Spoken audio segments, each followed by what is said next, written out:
Hi, welcome to our physics lesson for today. It's going to be our first lesson in linear or one-dimensional motion. So let's go ahead and get started. This lesson is about linear motion, which basically means just something that's moving along in a straight line, so going from one place to another. I like to pose the two questions to start off this lesson of how do we tell if something is actually in motion, and how can we describe that motion? I get a lot of answers on this about, well, okay, if something's in motion, we can see it move from one place to another, or we can see it change um, with respect to the background, whatever it's standing behind. And those are definitely legitimate answers.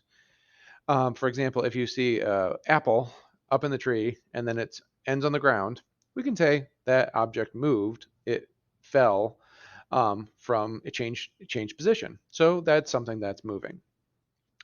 Then we might say, how can we describe its motion? So in this chapter, we're also going to try and how to describe its motion. So was it going fast? Was it going slow? Was it speeding up? Was it slowing down? Those are all questions for this unit for linear motion. Now, some of those questions are more advanced than we're going to start off with. We're just going to start off with the basic of the distance and displacement that it changed. So one of the things that we need to cover first, though, is the fact that we have to have some frame of reference or something to compare to. We say that motion is relative. Basically, again, it depends on your relationship to something else. When I said the apple falls from the tree, okay, the apple starts in the tree and then ends on the ground, it changed with respect to the tree. Okay, it changed its position with respect to the tree. And so again, it depends on your point of view. That depends if you're standing underneath the tree, if the apple's coming towards you. If you're climbing in the tree, well, then the apple's falling down towards the ground. Maybe you're standing on the side of the tree, okay, and you're seeing it from a different perspective. So depends on your perspective. One of the good examples that I like to give at the beginning of this is to say, well, some things look like, again, they're not moving, but when we compare it in a different frame of reference, it could be moving. Example is a book sitting on your table in your classroom. Now that looks like it's not moving, and most of the time we would definitely say it's not because, it's just sitting there. It's not changing its position.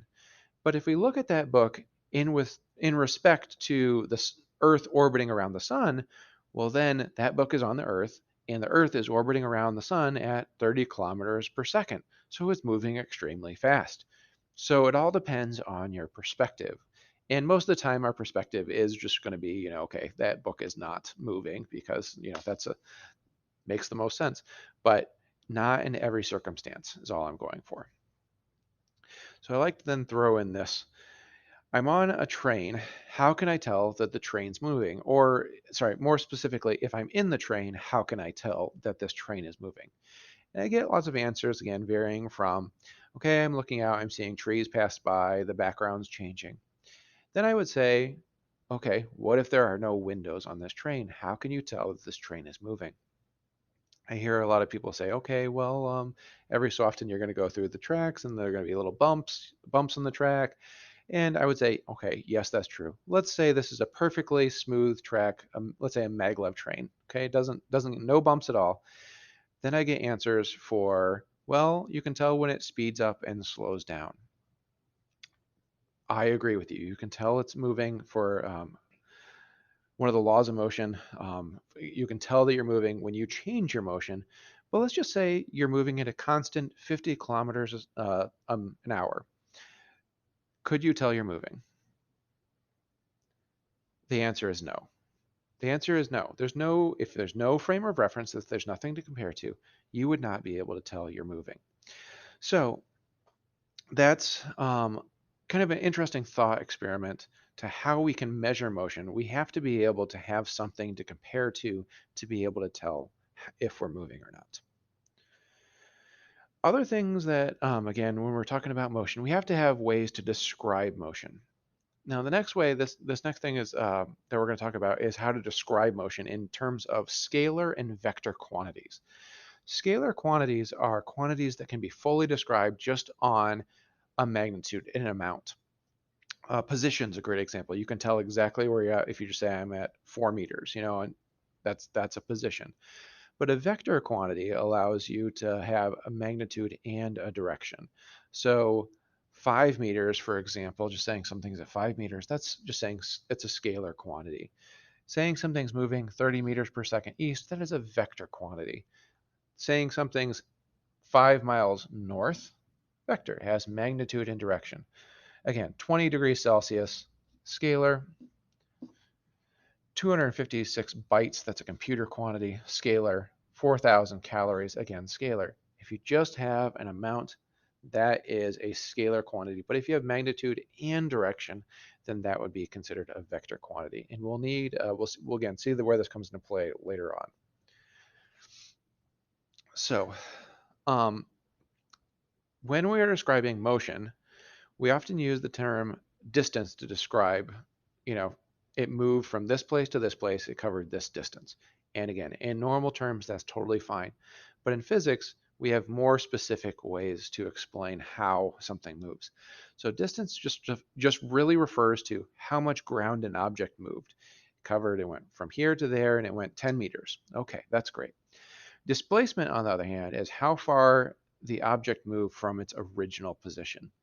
So let's say something, you roll a ball up a hill, it rolls up the hill and then it rolls back down and it stops maybe halfway down because of friction. Okay. The displacement of the object is different from the distance. Displacement is it started in one place and where did it end and how far away is it?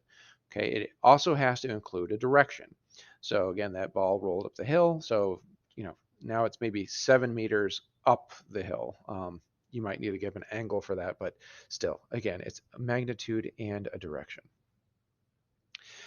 So displacements is important to remember, can be positive or negative, whereas a distance really is just an amount.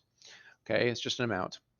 But a displacement, since it has that direction component, um, it can be a positive direction or a negative direction.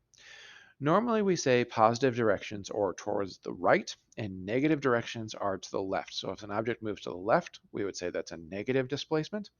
And if something moves to the right, it would be considered a positive displacement. Now that's only left and right. We also consider up being positive and down being negative. So these are things to keep in mind as we're talking about how things move, positive and negative directions, displacements. So let's take a look at this example. If I walk 4 meters east, then 2 meters south, continuing 4 meters west and finishing my walk 2 meters north, basically I'm walking a big rectangle, how much distance did I cover? Okay, well, starting up here and moving around that rectangle, I cover 2 meters plus 4 meters plus 2 meters plus 4 meters. So 12 meters total, okay? That would be considered my distance.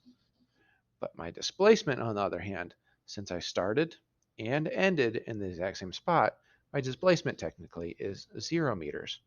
So it's kind of an interesting thing to think about that these terms actually do, again, mean different things. Sometimes you'll be the same answer, but not always. Okay, let's look at another problem. If I walked 4 meters east and then 2 meters south so I could eat at a restaurant, I traveled a total distance of 6 meters. If I wanted to express my displacement, though, I would have to draw a line from where I started to where I ended up. Okay, so again, I'm walking 4 meters east, then 2 meters south. So I'm starting on the X and ending at the O. You can see that, again, I walked 6 meters total, but my displacement is the hypotenuse of that triangle. Now, this is something that we'll cover a little bit more, but this is two-dimensional motion. Okay, it has X components and Y components, but you can see that we could solve the displacement here by doing, it's a right triangle, a squared plus b squared equals c squared, and then find the square root of c. This is something that, again, we'll get into in next chapter where we have both a magnitude and a direction, but again, we're going to involve some trigonometry, but that's going to be at a later point in time. Okay, so our final question for the day, final slide. The diagram below shows the position of a cross-country skier at various times. At each of the indicated times, the skier turns around and reverses the direction. In other words, the skier moves from point A to B, B to C, and then C to D. Use the diagram to determine the resulting displacement and the distance traveled of the skier during these 3 minutes. Okay, so actually I'm going to leave this question for you to answer, and I will post this answer at the end of the video. But basically, again, what you're doing is you got to remember that distance and displacement have different meanings. Distance is the total ground covered, and displacement is how far am I from where I started. Okay, hopefully this clears up some of the terms about linear motion, and thank you for watching.